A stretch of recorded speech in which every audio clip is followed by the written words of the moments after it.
Hello, everybody. Andy Jacob here with the .com Magazine Entrepreneur Spotlight Series.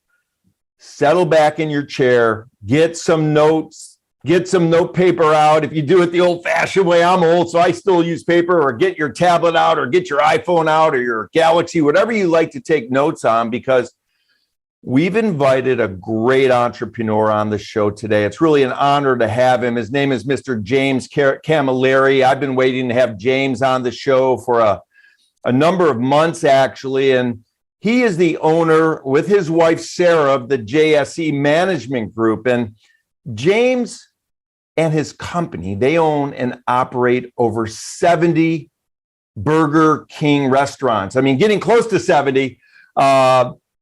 At last count, I mean, they keep burgeoning and they keep adding restaurants. So it's really incredible to have James on the show today. Of course, he has most of his restaurants in Massachusetts, New York, Connecticut, Rhode Island. And also, what he and his group do is they work to fight hunger. I mean, they have a great social mission as well that's so powerful. But I'm so excited to have James on the show. I don't want to take all the time up because we have so many entrepreneurial questions for James about how he and his wife, Sarah, and his team have been able to build such a great company. So James, welcome to the .com Magazine Entrepreneur Spotlight Series today. Thank you. It's an honor for you to invite me. It's great to have you. You're a very humble guy. You do so much good in the community. But before we get started, let's pull the lens back to 30,000 feet. As you know, what we like to do at the beginning of the show, and tell us about JSC Management Group, what it's all about, and then we have so many questions for you. Yeah, so as you stated, we own just about 70. It'll be 70 here at the end of the month in New York, Connecticut, Rhode Island, and Massachusetts. And I think what sets us apart from most companies is that we're a people-driven business. Even though Burger King is the brand, the way that we believe in showcasing the brand is by developing people. And so our primary focus is really about taking care of our people, number one. One of our departments is called Director of Employee and Guest Experience. And we emphasize employee first. Because if the employee is not getting an experience by our company, then the guest will not get one. So we believe that that's the only way that we can represent the brand in the best of our ability, is to really take care of our employees first. I love it. You know, when you think about it, and you think about that experience walking into a Burger King, what sets apart some Burger Kings from others is exactly what you're talking about, this commitment to the employee, the commitment to the experience. You don't look at this as just, a typical sort of, restaurant. You look at it as something where you're ingrained in the community. Everybody that walks into your Burger Kings, they get a big hello, they get a big welcome. I mean, they get thanked for their order. And that comes from teaching the employees the proper way to approach business. So you're really making little entrepreneurs or younger entrepreneurs through your entrepreneurship. Isn't that right? Yeah. And again, our company, and you could read a lot about us, we focus on leadership. In the restaurant business, everybody talks about being a manager. Well, we flip that upside down and we tell everybody we don't want you to be a manager, because managers manage tasks. They manage a checklist. They manage policy and procedure. They manage a manual, and leaders develop people. So we minimize all of our policies and procedures and administrative duties for the teams to be more focused on development of people. So we want them to be leaders. So that's what they're called in our restaurants. They're called restaurant leaders, district leaders, team leaders. And then breathing life into them over the last 2.5 years and teaching them what it means to be a leader, defining culture, defining what an attitude means, and defining what adaptability means, defining what care and candor means, when to have a really great conversation that's tough, but it can be so rewarding on both sides. When that's another really tough part about our business, is people are so worried about everything that they say, and they don't want to offend anybody. But the truth of the matter is people want to hear the truth. They want to know when they're doing well, and they want to know when they're doing wrong. And it's a shame that most people shy away from that, because you can't develop great leaders without giving them where their opportunities are. And we found over and over again, the more truthful we are with care, the more solid leaders we'll build. That's powerful. What a great approach. And I would imagine, James, in your early years when you were working with your uncle at a family restaurant, and of course later with your father, at a Burger King with your dad, you learned so much that you've taken into your methodology with regard to the business that you own.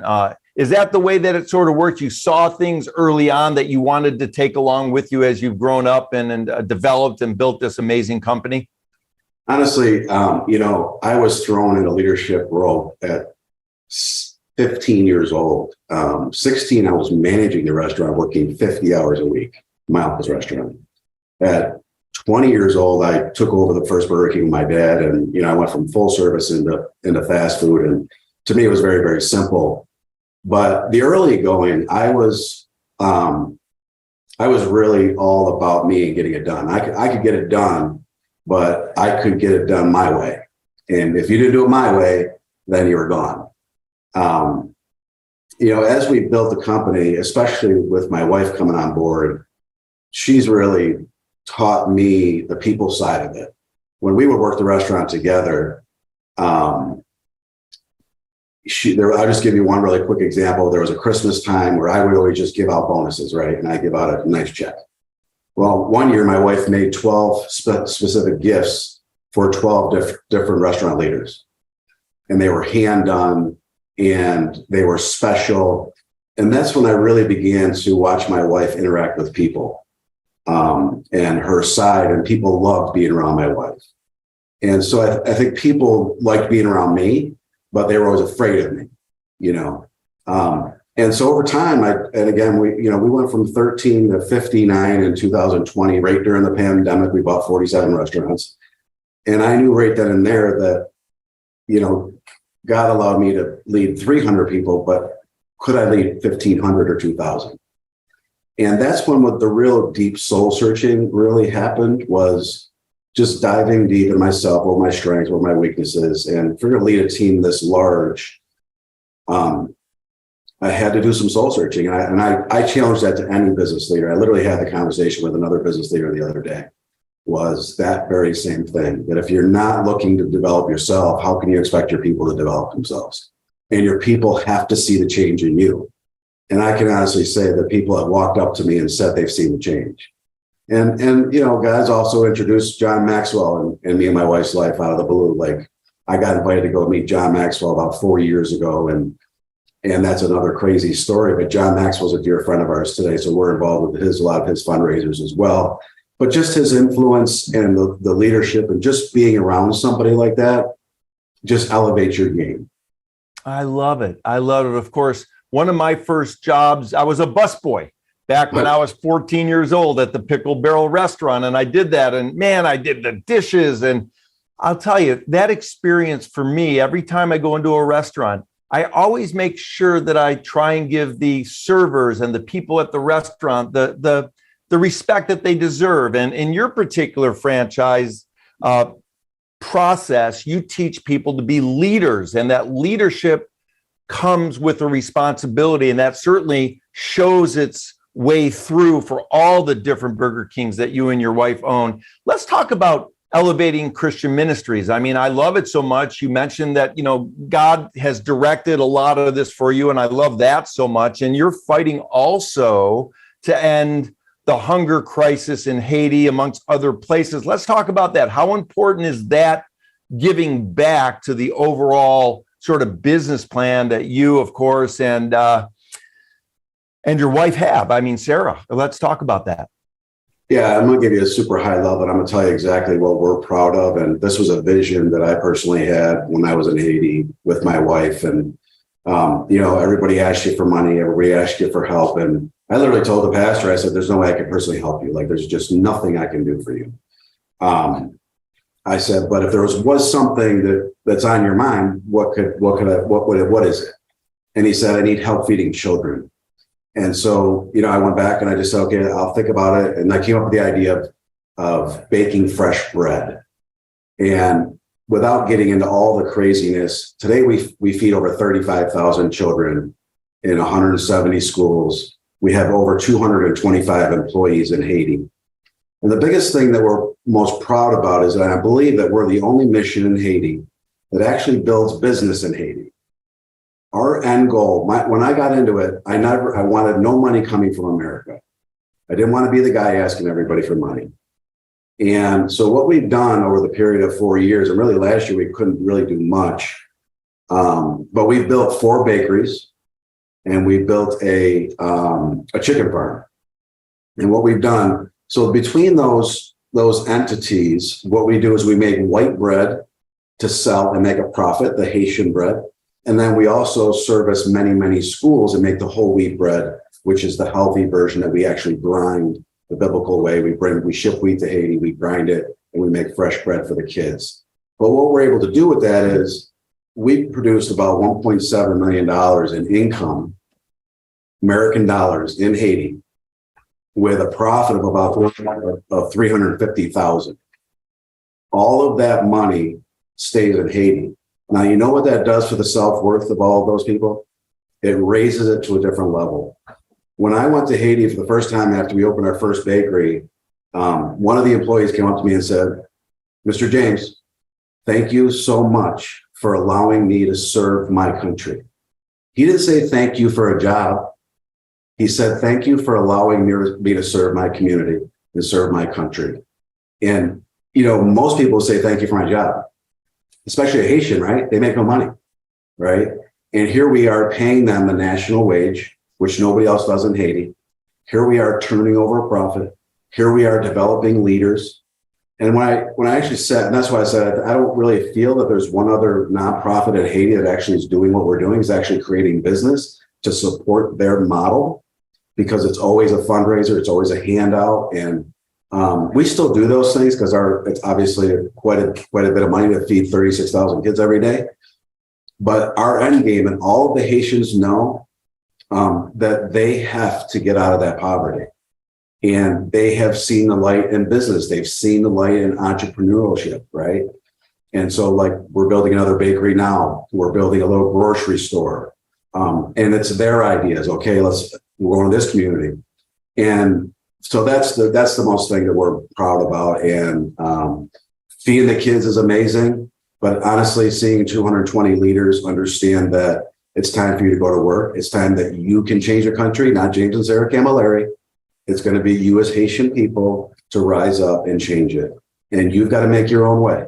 And so I love it, Yeah, I love it. What a great story. And you mentioned something that really resonates for me when I look at your story, look at what you've done with the entrepreneur approach, with what you've done in Haiti, of course. And you mentioned self-worth. And I think when I really look at sort of the management company, I look at operating, 70 Burger Kings and continuing to grow, that you're real big on providing your leaders an opportunity to improve their self-worth and to become something different or better than what they were when they joined you. So let's talk about it for a little bit, because you have leaders that hire, you have to keep on hiring people. What are you looking for when you hire someone, whether they're going to be a line cook or someone at the cashier or somebody, cleaning up or doing maintenance? What's the biggest thing that you're looking for when you hire someone to join this team? The biggest thing that I'm looking for is the high capacity high schooler or college kid. I want to see them involved in football. I want to see them involved in the cheerleading. I want to see involved in the band. I want to see them have so many things going on in their life, and they have 15 hours to 20 hours to give me so they can make some extra cash. Those are your already natural born leaders, right? And a lot of people, they say, well, I need somebody for 30 hours. Well, when you get 2 or 3 of them at 15 hours, you're actually going to have a much better crew. And so they're already successful, right? They're already go-getters. They're already the ones getting up at 6 o'clock in the morning and making their bed and getting ready for school. They're already the people that had the A's. And when you find those ones and you're very, very honest with them and you say, hey, I can work around your schedule. I need you 15 hours. That's all I need you. I'd love to have you. 9 times out of 10, you hire those people very, very quickly. When you start beating them up is try to give them more hours and they can't afford it because they understand that their studies are more important than work. Their family life is more important than work. That's when you lose them. And so that's where we have to be careful as a business that we don't over push that envelope because we're trying to teach, hey, you're going to be a much better person, not only working for us, but with your home and in your personal life and whatever you got going on in your future. And so the more people that we try to find like that, the better, more high capacity. And it's funny that a lot of people shy away from that. They want to find the kids that are dropped out and can work 40 hours a week. I don't want to find those kids. That's not for me. Now, that doesn't say that we have some success in some of those, but that's not the norm for us. Wow, so interesting. I'm going to throw a little sidewinder in here. I normally don't do it, but I think you can handle it. You mentioned the younger kids that have 15, 16 hours. They've got a whole life going on, whether they're involved with, sport or they're involved with theater, whatever it is outside, but they're active. They have what I would call a can-do attitude. And in this day and age, a lot of the younger people we hear from certainly employers and entrepreneurs, they have maybe more of a can't-do attitude. And there's this difference between people that believe they can do something and people who believe they can't do something. So what do you think's going on with this can't-do attitude? Do you think that it's just people that don't have good leadership? Because I know you're a big leadership expert. Or why do some younger kids have this can't-do attitude versus this can-do attitude? I'll be honest with you, I've yet to figure that out. But I can tell you from personal experience that, I went through a divorce and hopefully my son doesn't watch this, but no, it's good for him to see it anyways. But, my daughter's a lot like me. She's a go-getter. She's driven. You don't have to tell her to do anything. She's going to go. My son is 20 years old and he is finding his way in life. And I raised them both the same way. There's no difference, but I got 2 different personalities. Love them both. They're both going to be very, very successful kids. But I can't give you a straight answer on why one would be exceeding the other. I wish I could say, hey, I wasn't there, or I could say the root of the problem is at home, because I think a lot of people feel that, at least guys and entrepreneurs that I talk to feel that the root is in the home, which I do believe there is some merit to that. But I've got a perfect situation where, I think that just 2 different personalities and 2 different drives, right? And that's really not for me to judge, even as a parent, right? I just got to love my children. And I believe that's the same to be true in business. Sometimes, we talk about this a lot, and I just talked about it last week. Sometimes you got to be a mother. Sometimes you got to be a father. And I really believe that if you're a really good leader, those kids that have the can't do attitude will be attracted to you.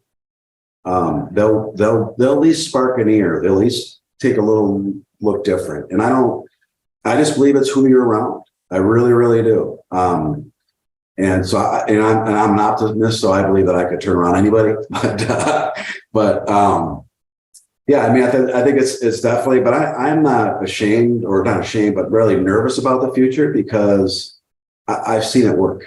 I've seen when you apply the right philosophies, when you apply the right teachings, the right leadership skills, that you can have a thriving business. And you can't be afraid of the future. If anything, I'm optimistic for the future, because leaders attract leaders. It's that simple. And if you have a bad leader, they're also going to attract bad people. So you got to be careful of that too. But I understand what you're saying. That's probably a long answer. But for me, I'm always cutting edge, looking at ways for us to be a better company so that people want to come work for us. And even those can't do's, they want to just test us out. And like I said, we've converted some of those can't do's. I love it. It's a great answer because really, sometimes it's just a matter of timing. I mean, I have some friends of mine with younger, teenage or even college age, kids and post-college. And it's remarkable how it's just sometimes a matter of timing where all of a sudden a young person just has a light bulb go off. And, maybe one of their children has a light bulb that goes off when they're 16 and the other one has a light bulb that goes off when they're 28. But like you said, you surround them with love, you care about them, you give them the good fabric, the good baseline of the way to think, and ultimately they get there. Let's talk just generally, and I know you've only cut out a certain amount of time today, Jane, so thank you so much. And before I get into entrepreneurship, I just want to ask about the franchise model. For the people watching the show, I know it's done very well for you. Generally speaking, how do you feel about the franchise or franchisor, franchisee model for entrepreneurs looking for something to invest their time, energy, effort, experience, and background into to be successful? Yeah, I mean, any business book you read, 98% of franchises are successful. 2% of your own concept will fail within the first 2 years. Very, very tough. I've been on both sides of it. I had 4 full service restaurants of my own. The franchise model provides you with structure. They provide you with a name. You're going to pay for that name, but it provides you structure that a lot of new business owners just don't have. They don't know how to organize, plan. Whereas the franchise, and the reason why you're paying that royalty and the reason why you're paying that advertising is to move your business forward. So I would recommend franchise number 1, but I would also tell them you have to work it. My wife and I, we started out with 1 and we worked 1. We worked up to 5 restaurants in the restaurants every day until we were able to afford. Matter of fact, her brother is the president of our company to come on board to help us out. And a lot of people, I've had a lot of my friends call me up and say, hey, I want to become a franchise of this, but I don't want to go work. And I tell them all, if you don't want to work, keep your money in the bank.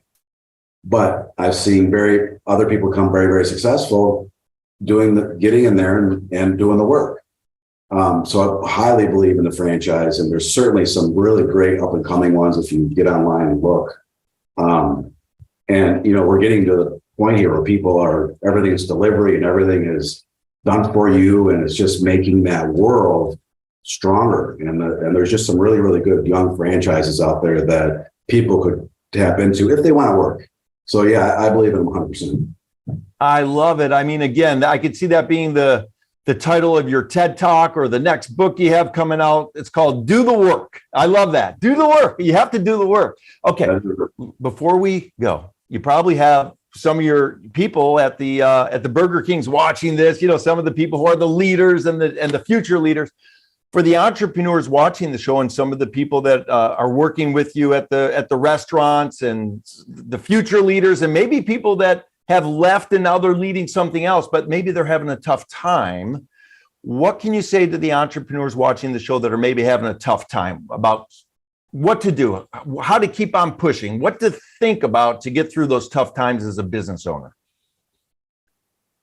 Well, there's 2 sides to that question, that answer. And one is because I'm a Christian, I have to tell everybody that you have to listen to God and tell him what you want and what is his plan for your life. Because the minute that you go on a different tangent than his plan, nothing that you do is going to ever work out. But as far as the practical side and the business side, I think most people never take the time, when we just talk about doing the hard work, they don't take the time to pause. They don't take the time, you get a lot of, I've seen this happen where it's somebody that's very, very creative, very, very artistic in their mind, but they have no business sense. And what they do is they pour into their creative side and they hand everything else off to the business people. And what that does is that creates a problem because all of a sudden they really don't have a true vision for their future. Now it's created by somebody else. They've got blinders on the creative piece, and over here other people are doing the work. When you're an entrepreneur, you need to do it all.